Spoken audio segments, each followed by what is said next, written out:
Texaco sponsorship on the front.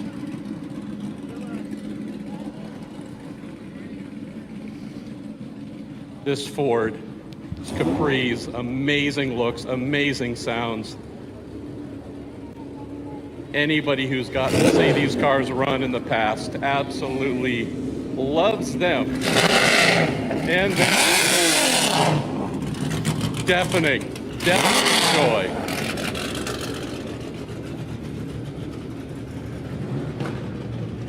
We have our man Bobby running down, holding the 3-minute board. Pace car in. We've got the fabulous sight of the Gulf liveried Mirage that will lead the field away from that Chevron B36. There is no Frisbee that has made an appearance as well. So Gary Gould not out in the number 4 Frisbee as the field of 13 cars for Group B make their way through and out of turn 1.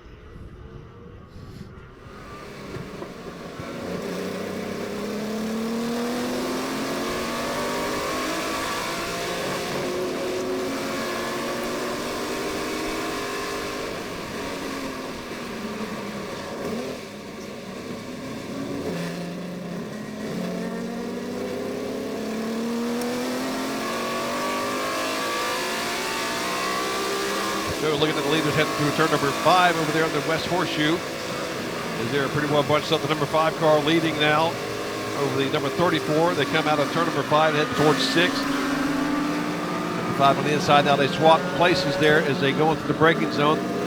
Way slow there, and now another pass on the inside of the number 5 car.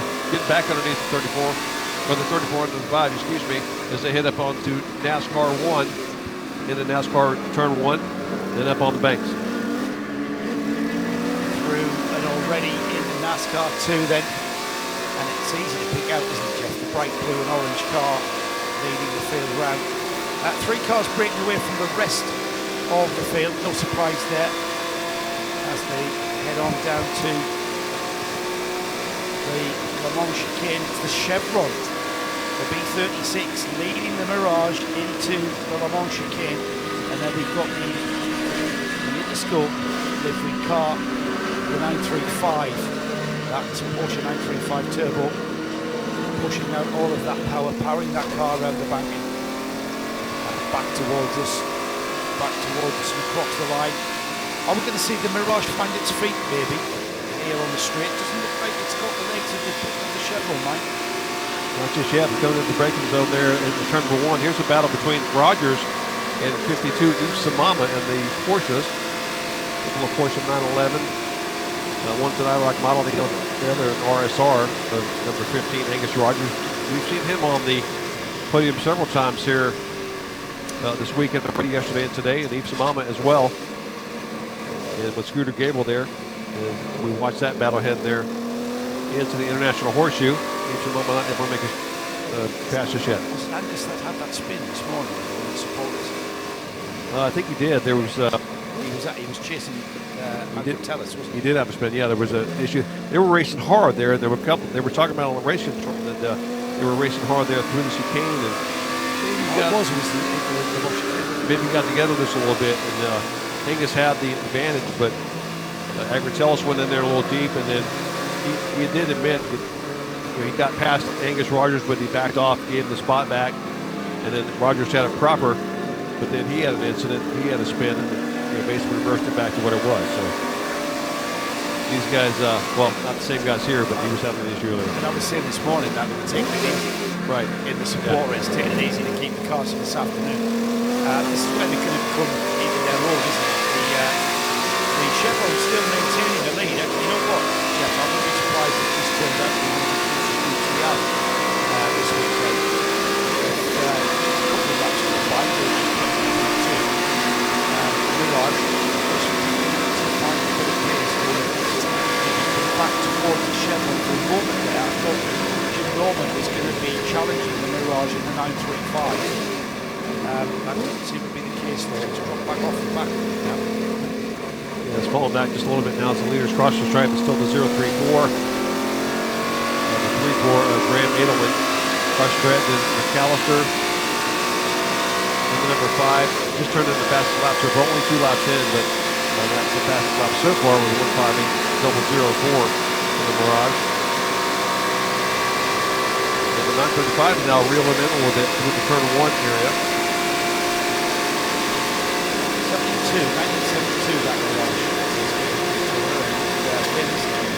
The race was shortened. Now, the race was shortened in the belief that the Ferrari 312 PB and the Cosworth engine Mirage, all based on Formula engines, wouldn't make it. But wasn't it ultimately the fuel prices, the global fuel prices? They put the blame on the global fuel prices, but the reality of it was they thought that those cars would take it. So they shortened the race to 6 hours. So thanks for reminding me of that, because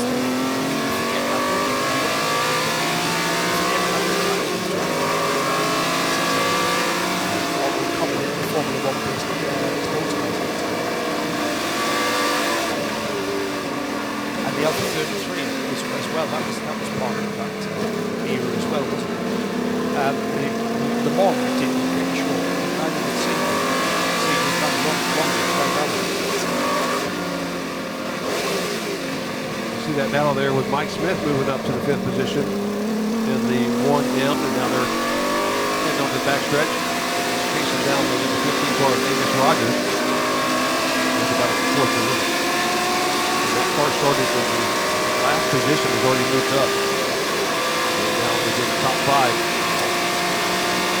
Wow, and it's great to see that car. That is, I think, Mike Smith's car. We spoke to Mike Smith in the previous years. That's a replica 935 Martini that we've got. There he goes.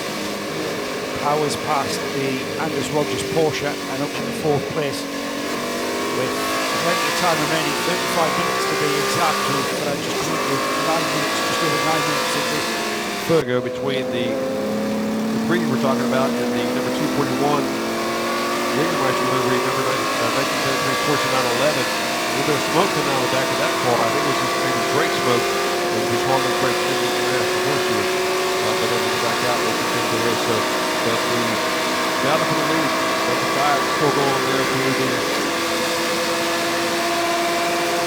final turns there over 6 and heading up onto the banks.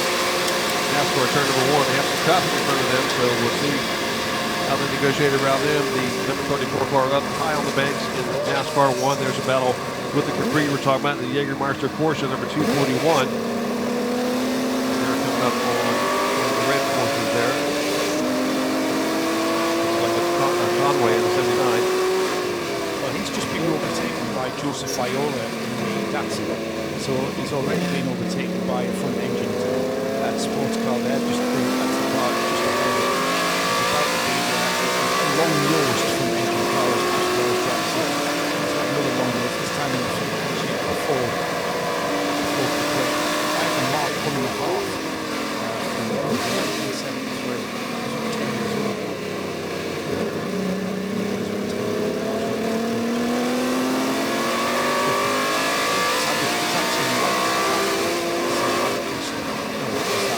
That's a Mark 1.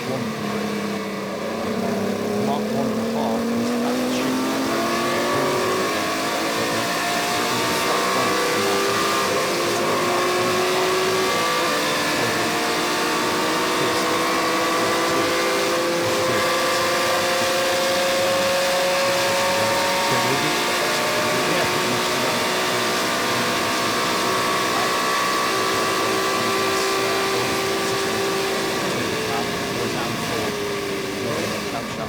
We've got a challenge as the Capri goes by, and we've got Nick Matthews. That's not Nick Matthews, that's Pavel Pachalski, of course, in the bright orange Porsche, who just missed his braking there. They were almost fully wide there, the Capri and the 2 Porsches. That's allowed Nick Matthews to go ahead of the Craig Conway, and Craig Conway gets into the 6. Oh, and that's not good. That's a Ford V6 motor that is absolutely obliterated itself. That might have been on the upshift out onto the banking, a cloud of smoke. I hope he hasn't dropped any oil. He was sliding around a little bit. I saw the back end kick around a little bit, so I think they will probably go. I'm not saying, but I'm anticipating a full course yellow on that because he did slip around a little bit there, slide around as he came onto the pit. Of course, he might have just been trying to steer it on there, but that's a brand new engine. I was talking to Nick. Oh, it's not an engine. The good news is it's a blowout. Is it a blowout? Did I see that? No, it's an engine. Tires look good here. No. Yeah. We've got oil on the wing there, Jeff. See it spewing out. Now, that's a brand new motor. Wow. That was just installed the other day. I'm not going to speculate as to what's happened there, but he was accelerating out and across the banking. I was kind of hoping it was the tyre. I don't want to lose the Capri here after, 20 minutes or so? Yeah. We've had 13 minutes. We've had 13 minutes of Capri, and there it just went, didn't it? Bang. It just went bang, and well done. Look at the driver just got out and just quickly walked away. He's done. He's, I'm sure, not happy about that. Ah, what a shame. What a shame. That is a catastrophic failure. That's a rod through the side of the block and all sorts, isn't it? Let's see if we have indeed dropped some lubricant on the banking there at NASCAR's 3 and 4.